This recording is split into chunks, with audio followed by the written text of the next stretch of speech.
যারা জাহান্নামের আগুন থেকে বাঁচতে চায় বাপ, তাদের জন্য রমজান ভিন্ন কিছু। রমজান মানে আলাদা মাস, রমজান মানে আখিরাতের মাস, রমজান ফিকিরের মাস, মেহনতের মাস, রাত্রি জাগার মাস। রমজান মাসে দিনের বেলা রোজা রাখবে, রাত্রিবেলা রাত্রি জেগে তারাবি পড়বে। আল্লাহ তাআলা এমন ভাবে সাজাইছেন যে বান্দা 30টা দিন তুমি কষ্ট মুজাহাদা পরিশ্রম করে আমার রমজানটাকে কদর করো, 30 দিন পরে আমি আল্লাহ তোমাকে মুত্তাকি বানিয়ে জান্নাতি বানিয়ে দেব, জান্নাতি বানিয়ে।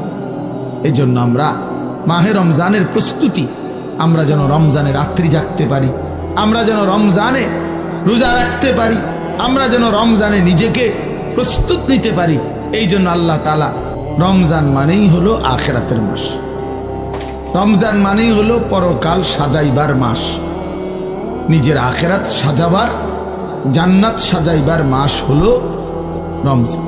রমজানকে সামনে রেখে আল্লাহ পাক রব্বুল আলামিন ফেরেশতাদেরকে দিয়ে জান্নাত সাজিয়ে দেয়, নতুন করে জান্নাত সাজায় রমজানকে সামনে রেখে, জাহান্নামকে বন্ধ করে দেয় এবং সমস্ত শয়তান দুষ্ট জিনগুলোকে শেকলে বন্দী করে দেয়।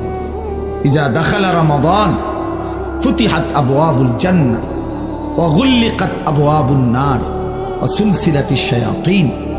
নবী সাল্লাল্লাহু আলাইহি সাল্লাম বলেন, যখনই রমজান আসে তখনই আল্লাহ পাক তার জান্নাতের সব দুয়ার খুলে দেন, জাহান্নামের দরজা বন্ধ করে দেন এবং শয়তানগুলোকে শেকলে বন্দী করে দেন। তার মানে বান্দা যেন শুধুই জান্নাতে যাইতে পারে, আল্লাহ তাআলাই কুদরতি ভাবে ব্যবস্থা করেন। এই জন্য রমজানে জান্নাতের ব্যবস্থা করতে পারে নাই, জাহান্নাম থেকে বাঁচার ব্যবস্থা করেন। রমজানেও শয়তানি শেষ হয় নাই, দুষ্টামি শেষ হয় নাই, আল্লাহর নাফরমানি ছাড়তে পারে নাই। আসলে এটা শয়তানের তুনো বড় শয়তান, কারণ মেন শয়তান তো বন্দী, মেন শয়তান তো শিকলে বন্দী। তাহলে এরপরও এইটা শয়তান রমজানের ভিতরে কেমনে নাফরমানি করে, তা আমার মনে হয় এইটা ওইটার চাইতে উপরে ডিগ্রিওয়ালা শয়তান। এই জন্য যে এই শয়তানে বুঝাইতে চায় যে ওই শয়তান রে বন্দি করলে কি হবে, আমি তো তার থেকে শিখতে শিখতে তারে ডিঙ্গায় গেছি, আমি তো তারে ডিঙ্গায় গেছি, আমি তো শয়তান এখন, আর আমারে আর ওয়াসওয়াসা দিবি কিন্তু। নাইলে একজন মুসলমান, একজন মুমিন আল্লাহ এবং তার রাসূল এত বেশি পরিমাণ রমজানের মর্যাদা ফজিলত এত বলছে, এত বলছে, এত বলছে, এত কিছু বলার পরেও যার বিবেকে একটু নড়াচড়া করে না, তার চাইতে নিকৃষ্ট শয়তান আর কেউ হইতে পারে। ওইটাই শয়তান বলে। হ্যাঁ, আল্লাহ নবী সাল্লাল্লাহু আলাইহি ওয়াসাল্লাম বলেন, কুল্লু আমালি ইবনে আদামা লাহু ইল্লা সিয়াম। এক বান্দার তার সমস্ত আমল তার নিজের জন্য, নিজের আখিরাতের জন্য, কিন্তু আল্লাহ তাআলা বলে আমার বান্দার রোজা এটা ব্যতিক্রম। ক্বাল আল্লাহু আযজা ওয়া জাল ফাইন্না সাওমা লি ওয়া আনা আজজি বিহি। আমার বান্দার রোজা রাখছে শুধুই আমার জন্য, আমি নিজেই তার প্রতিদান দেব। ডান কাদের ফেরেশতাকে যেন আল্লাহ বলে, ফেরেশতা পুরা রমজান আমার বান্দার নেকি তুমি লিখবা না, আমি লিখবো, আমি লিখবো, আমি দেব বান্দার। এই জন্য বাপ, রমজানকে কেমনে কাটাবেন, রমজানের ফজিলত, রমজানের বৈশিষ্ট্য, রমজানের জন্য প্রস্তুতি মুমিনের আলাদা হওয়া উচিত। যাদের কলিজায় আখিরাত আছে, যাদের ফিকিরে আছে জান্নাতে যাওয়ার, যারা কবরের আযাব থেকে বাঁচতে চায়, যারা জাহান্নামের আগুন থেকে বাঁচতে চায় বাপ, তাদের জন্য রমজান ভিন্ন কিছু। রমজান মানে আলাদা মাস, রমজান মানে আখিরাতের মাস, রমজান ফিকিরের মাস, মেহনতের মাস, রাত্রি জাগার মাস। রমজান মাসে দিনের বেলা রোজা রাখবে, রাত্রিবেলা রাত্রি জেগে তারাবি পড়বে।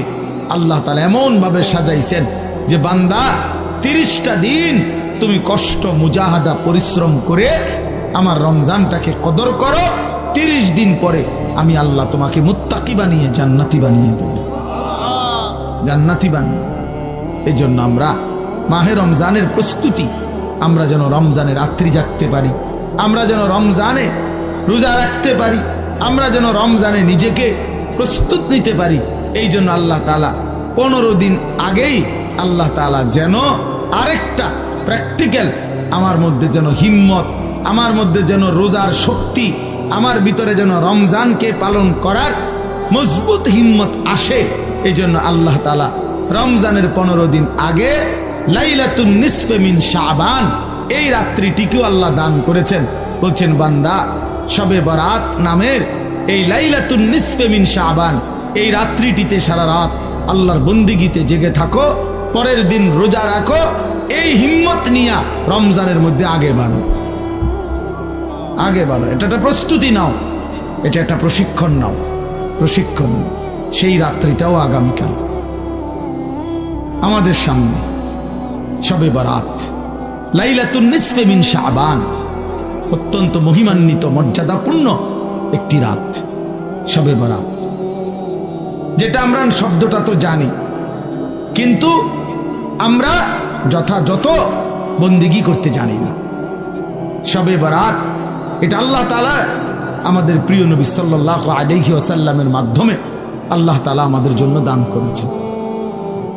হাদিসের মধ্যে আছে, হযরত মুআজ ইবনে জাবাল রাদিয়াল্লাহু তাআলা আনহু, সহিহ ইবনে হিব্বান সহ কিতাবে আছে, এবং মুহাদ্দিসিনে কেরামের বিশ্লেষণে, সব ঘরানার মুহাদ্দিসিন ওনাদের বিশ্লেষণে এই হাদিসটি সহিহ হাদিস।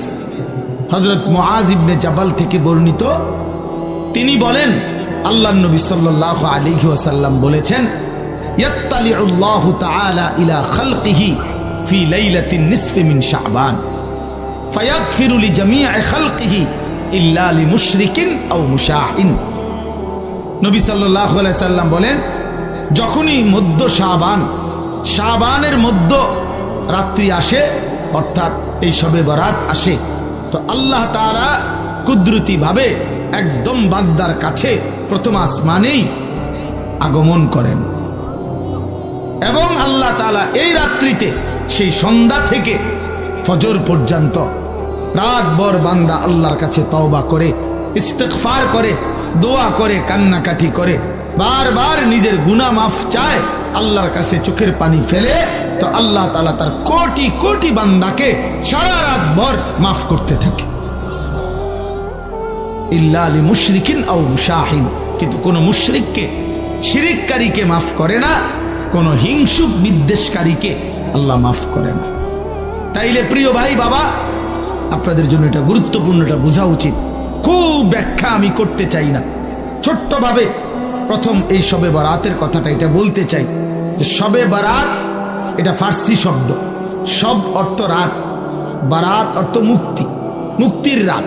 এই রাত্রে যেহেতু আল্লাহ তাআলা গুনাহ মাফ করে জাহান্নাম থেকে মুক্তি দেয়, এই জন্য এটাকে শবে বরাত আমাদের এই হিন্দুস্তান, এই উপমহাদেশে এটাকে বলে। হাদিসের ভাষায় লাইলাতুন নিসফে মিন শাবান, শাবান মাসের অর্ধরাত, মধ্যরাত, মানে মাঝামাঝি অবস্থানে। এটা আগামীকাল সন্ধ্যায়, অর্থাৎ আরবি চাঁদের কারণে, চাঁদের হিসাবে দিন শুরু হয় একটা পূর্ণাঙ্গ সন্ধ্যা থেকে। ইংরেজিতে যেমন রাত্র 12টার পরে AM শুরু হয়, মানে দিন শুরু হয় পরের দিনের, কিন্তু আপনার আরবিতে সন্ধ্যা থেকে শুরু হয়। সূর্য ডুবলেই নতুন দিন শুরু হয়, নতুন তারিখ শুরু হয়। তো আগামীকাল, আজকে তো সন্ধ্যা থেকে 14 তারিখ, তা আগামীকাল যখন সূর্য ডুববে তখনই 15 তারিখ, তখনই 15 তারিখ। তো এই পরের দিনের সূর্য ডুবা পর্যন্ত এই 15 তারিখ, এটাই লাইলাতুন নিসফে মিন শাবান, এটাই শবে বরাত।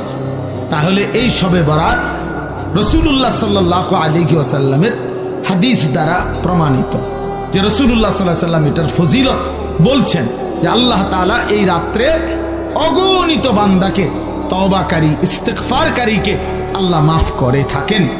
অতএব এটা প্রমাণিত। এখন প্রশ্ন হইল, আমাদের করণীয় কি? আমি সংক্ষেপে শুধু এটা শেষ করতে চাই। আমাদের করণীয় কি? আমাদের করণীয় হলো এই রাত্রি জেগে ইবাদত করা, ইহইয়াউল লাইল, রাত্রিটাকে জীবিত করা ইবাদতের মাধ্যমে। কিয়ামুল লাইল, রাত্রিটাকে দাঁড়িয়ে অর্থাৎ আল্লাহর ইবাদতের মাধ্যমে কাটানো, এটাই মূল মাকসাদ। হাদিসের বক্তব্য এটাই বক্তব্য যে রাত্রি জেগে ইবাদত করো। নবী সাল্লাল্লাহু আলাইহি ওয়াসাল্লাম বলছেন, কুমু লাইলাহা ওয়া সুমু ইয়াওমাহা, তোমরা রাত্রি জাগো আর দিনের বেলা রোজা রাখো।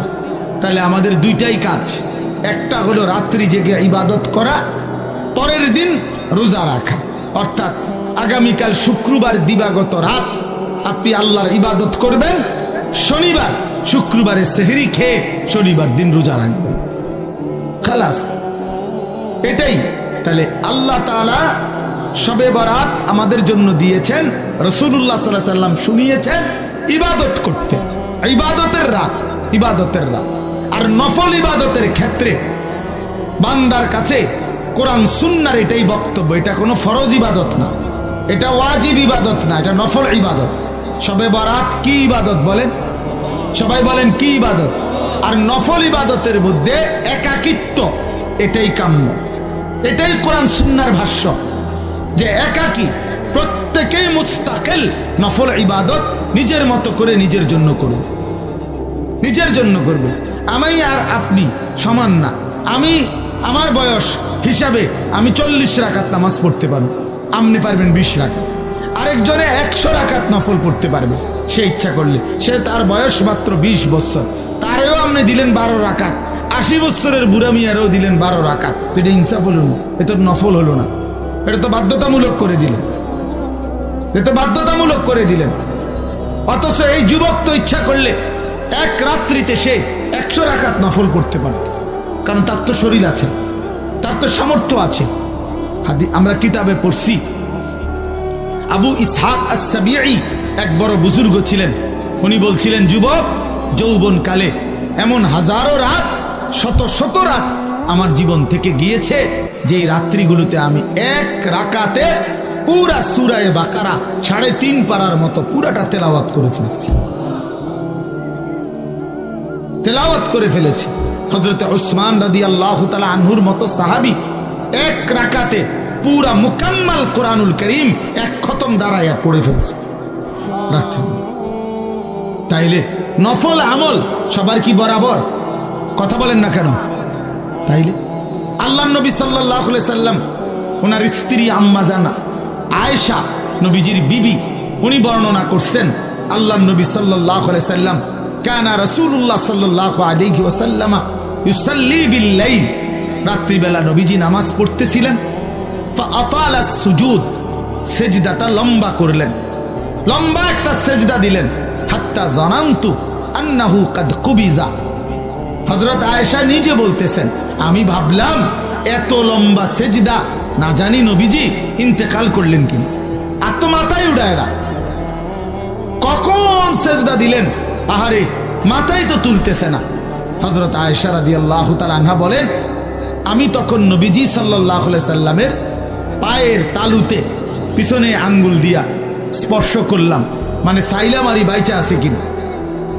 আল্লাহর নবী সাল্লাল্লাহু আলাইহি সাল্লাম একটু পরে যখন নামাজের সালাম ফিরাইলেন, তো নবীজি জিজ্ঞেস করলেন, আয়েশা তুমি কি ভেবেছ আমি তোমার উপরে কোনো জুলুম করেছি? অর্থাৎ তোমার সাথে না থেকে রাত্রিটা আল্লাহর ইবাদতে কাটায় দিছি, এতে কষ্ট পাইলা তুমি?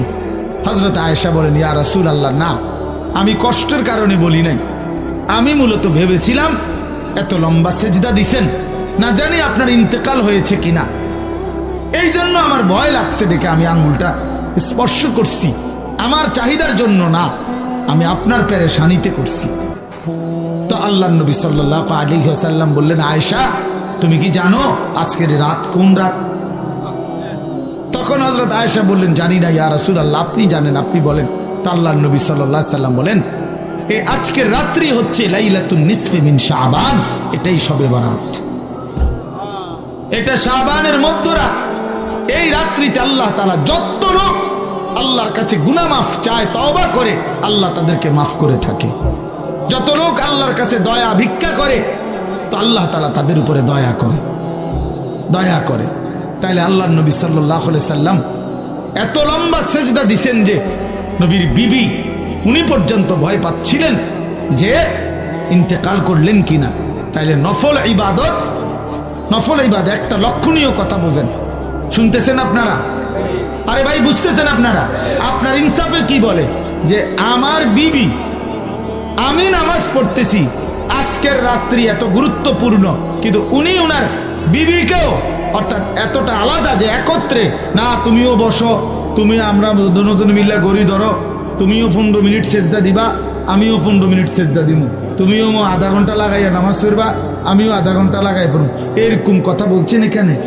তাইলে বোঝা গেল নফল ইবাদত প্রত্যেকের শরীর স্বাস্থ্য সামর্থ্য অনুপাতে প্রত্যেকের জন্য আলাদা আলাদা, প্রত্যেকের জন্য কি বলেন না, আলাদা আলাদা আলাদা আলাদা আলাদা আলাদা। তাহলে শবে বরাত হাদিস দ্বারা প্রমাণিত। কি দ্বারা প্রমাণিত? ওলামায়ে কেরাম, আসলাফ, পূর্বপুরুষদের, মনীষীদের, বুজুর্গদের কথার আলোকেও শবে বরাত প্রমাণিত। এই রাত্রি ইবাদতের রাত, এটা প্রমাণিত কথা। এই রাত্রির কথা আল্লাহ নবী সাল্লাল্লাহু আলাইহি সাল্লামের হাদিসের মধ্যে আছে এবং 8 জন সাহাবী এই মুআজ ইবনে জাবালের এই হাদিসটা, আরে ভাইয়া কথা বলো না, বাপ কথা বলো না, রাস্তায় কথা বলতেছো কারা? আহারে বাবা, একটু পরে আসো, এই ঘোষণা দিবে, সোজা হইয়া বসতে বলবে সবাই, ভাইয়া একটু পরে বলবে, কিছুক্ষণ আর একটু ধৈর্য ধরো ভাইয়া, আর কষ্ট হইতেছে ছেলেদের, এই এক্ষুনি বলবে ইনশাআল্লাহ, কিছুক্ষণ পরেই বলবে, সিরিয়াল ধরে বসেন, মূল পর্ব শুরু হবে। আহা, আফসুস আফসুস আফসুস জিন্দিগি, আফসুস এই জিন্দিগি, যে জিন্দিগি কোনো ফিকির নাই।